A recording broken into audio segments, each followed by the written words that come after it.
Fitzy and Whipper with Kate Ritchie podcast. I don't watch a lot of TikTok, but I did get bogged down with one video in particular overnight by a lovely young woman from the US called Gia. And she said she's very young. She's in a really solid, she kept, really solid relationship where they really trust each other and they really don't have any issues. Everything's so fine. It's on the rocks, isn't it, by the sounds of it? Well, they have a very long list of rules, and I think if you have to have too many rules around things and not a lot of conversation and communication dealing with things as they happen, if you've got to structure a relationship so that certain people can't do this and you're not allowed to do this, I think that there are cracks already appearing. Yep. Well, this is like Jonah Hill. Remember recently Jonah Hill, and he said to his surfing girlfriend... Oh, that's right. He said, I don't like it when you're putting up too many bikini shots on your Instagram account, and I don't like it when you put other male surfers in the shot with you. That's right. And so she was... I think she wasn't even allowed to have particular friends from her past. There is no point in me going through the long list of rules. I will let Gia run you through them herself. Here she is. Number 1, we both have to have our locations on always. Number 2, he's not allowed to go to strip clubs. Number 3, I'm okay with him going on boys' trips and he's okay with me going on girls' trips. Number 4, we don't like random thirst traps on Instagram. Number 5, we don't follow Instagram models of the opposite sex. Number 6, we can both have friends of the opposite sex. We just can't be best friends with them. Number 7, we're both okay with each other going to clubs. Number 8, we both know each other's passwords. Number 9, I'm not cool with porn. And number 10, we won't get married until we're financially free. Oh, too many. So many rules. 13, 24, 10, if you agree with a bit of the password action, sharing things like that, knowing the location of your partner all the time, because I just think it's ringing alarm bells for me that they're so fine with their partner doing things, but if they do things, they have to know exactly where they are, when they're there, and I found it funny that she kind of explained a way out of all of them and made it almost sound like it was reasonable. So, I know the location of my boyfriend all the time and he knows mine because, what if we're meeting up after work? And so if I've got to wait for him, I can basically track him like it's your Indian being delivered on a Thursday night. It just made me realise BJ tracks me, and the iPhone has this thing where Find My iPhone, where I get a message that says BJ will be contacted when you leave Gore Hill, which is Huey's training session, so then she knows when to bring dinner out and when we're going to arrive at home. So she gets a notification when I leave a certain spot every week. Now, okay, let me have a little think about that on air, on the spot. Okay, when you explain it like that, it sounds reasonable because when you're picking the kids up from footy practice, for example, and you're trying to get them in the car and maybe you're dropping a friend up in the next suburb and then heading home, you don't really... Well, you shouldn't be texting and driving. No, of course. And at least then a notification goes home to say, we'll be home in 20 minutes. It all seems as though it's adding to a seamless evening for the family. But that's fine, Fitzy, if you're innocent. What about all these poor people out there who are trying to do the wrong thing and their partner is saying, you know what we should do?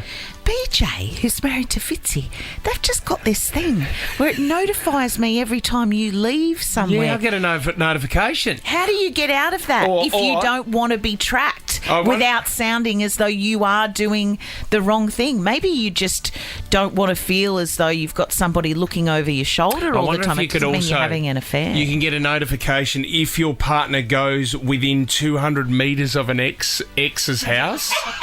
I wonder if you could set it up that way. It is going to end in disaster. I would say every weekend that this contract would come out between those two and they'll go, well, you broke rule number 4 here, says that you're not allowed to go to a nightclub, and you did on the weekend. Yeah.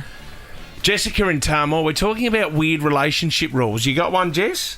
Well, the password thing. So in some situations I agree with her on it. Like me and my partner are looking for rental properties, and a lot of our passwords are very similar. So I actually apply for him some in situations and he does for me. So he knows a lot of those type of passwords like that. Jess, have you ever, gone into his account because you know his password without him knowing?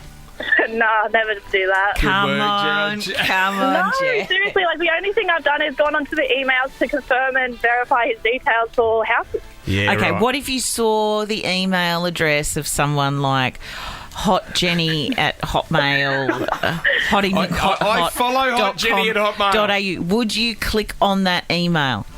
Oh, no, yuck. I don't want to know the answer to that. No, I really want that's to go on that. Okay, all right, we're talking unusual relationship rules. Gabby's given us a call from Forestville. Unusual relationship rules, Gab? Yeah, hey guys. So I've been happily with my partner for about 7 years, and he presented me with a bit of an unusual rule when we got together. Okay. He had some money saved, and he said, look, I've got enough money saved. We can either get a house or get married, but whichever one you pick, you're not getting the other one for 10 years. Oh, okay. Okay, so we can get the house now or we can get married now, but if you choose one, you've got to wait. 10 years is a long time, Gab. It's very clear, isn't it? Absolutely, yeah. Gabby, I'm going to guess, Kate, and you can guess as well. I'd say you take the wedding. Would you want to get married first? I think you got the house.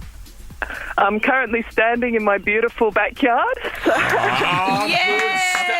Do you know what I mean? Obviously, the right decision, knowing that real estate prices were going to go up so much.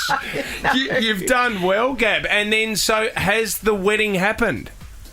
no, it has not happened. And how many years away might that be?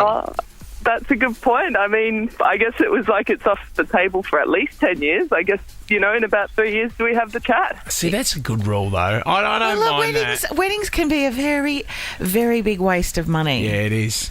It is. And now she's got a house that she's probably paid half the price that what you could get one for now. Yeah. Well done, Steve in Bosley Park. What did you think of these rules, Steve? Good morning, guys. Hope you're well. Yeah, we're going well, Steve. Did you have any unusual rules in a relationship? Look, I agree with all of them because the reason the divorce rate is so high right now is because partners don't know what each other are doing when they're apart. So there needs to be... I know they speak about trust and stuff, in marriage, and marriage can't work without trust, but communications are very important as well. And when two partners are apart, and there's lack of communication, that's when things go down. Yeah, right. Also sharing location can be important. It's not just Safety like first. viewed in a bad way, but if something was to happen to that person, their partner would know where they are, and they can, send help or go to them. And Steve, it sounds a bit controlling to me. Steve, are you in a relationship currently? No, mate, no. Steve, what's the longest that you've had? How long have you been with someone for? 2 years. 2 years, but Steve, you've got to turn the location off, mate. That's why you can't last any longer than 2 years. You want to know where they are all the time, Steve. Yeah, but it's not just the controlling way. You just, like I said, it's Just stop. You're for caring. safety reasons. Yeah, I do think that people need their own time, though. I do think that people can lose their individuality sometimes when they get together. And if you're worried about where someone is all the time and they're not allowed to do this and they're not allowed to do that, maybe they're not the person for you. Steve, ditch the rules, mate. I reckon live your life and not have a carefree in the world, and you find ladies will come pouring to you, Steve. They will be all over you, mate. I'll take that on board. No worries. Good on you, Steve. That's a beautiful call, isn't it? I don't know what to say.